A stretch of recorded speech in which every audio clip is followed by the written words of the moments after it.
Pemirsa, tak terima disebut Partai Komunis Indonesia atau PKI oleh warganya. Seorang kepala dusun di Desa Suaktimah, Samatiga, Aceh Barat, nekat menghabisi nyawa seorang ibu guru dan merampas barang berharga milik korban. Penyebab tewasnya Fitriani, seorang guru yang merupakan warga Desa Suaktimah, akhirnya terungkap dan setelah mengumpulkan sejumlah barang bukti, akhirnya polisi bisa menangkap JH, tetangga korban yang juga aparatur desa setempat dengan jabatan kepala dusun. Dan saat ditangkap, pelaku tidak melawan serta mengakui perbuatannya. Langsung saja kita akan dapatkan keterangan lebih lanjut dari narasumber yang akan menjelaskan kasus ini kepada kita, yaitu Ibtu Pipin Panggabean selaku Kapolsek Samatiga Polres Aceh Barat. Assalamualaikum warahmatullahi wabarakatuh. Selamat malam Pak Pipin. Waalaikumsalam Bu, selamat malam. Baik Pak Pipin, awal terungkapnya kasus ini Pak, atau awal terungkapnya JH sebagai pelaku pembunuhan ini?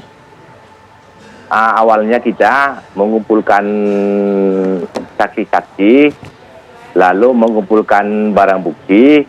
Setelah cukup 2 alat bukti yang sah, lalu pelaku kita tangkap, yaitu pada hari Selasa tanggal 15 yang lalu, Bu.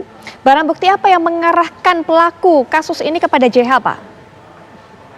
Barang bukti, ya pertama kita sudah melakukan penyitaan, yaitu berupa barang yang diambil oleh pelaku, yaitu berupa gelang emas seberat 30 mayang, Bu.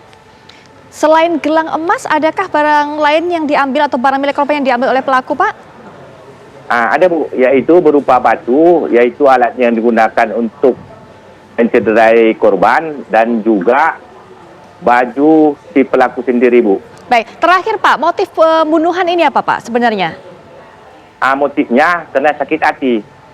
Yang pertama yaitu pada hari Selasa sebelum kejadian, tanggal 2, antara si pelaku dan korban bertemu di suatu tempat. Pada saat itu pelaku mau menaikkan layang-layang. Tiba-tiba pada saat sepeda motor berselisih, yang menurut keterangannya si pelaku, cekcok mulut. Lalu si korban mengatakan kepada si pelaku bahwa dia seorang PKI. Setelah mengatakan itu, si pelaku tidak terima. Baik. Terngiang-ngianglah setiap malam, itu yang dipikirkannya, Bu. Baik, Pak Pipin, terima kasih sudah memberikan informasi kepada kami. Selamat malam, Pak. Selamat malam juga, Bu. Baik.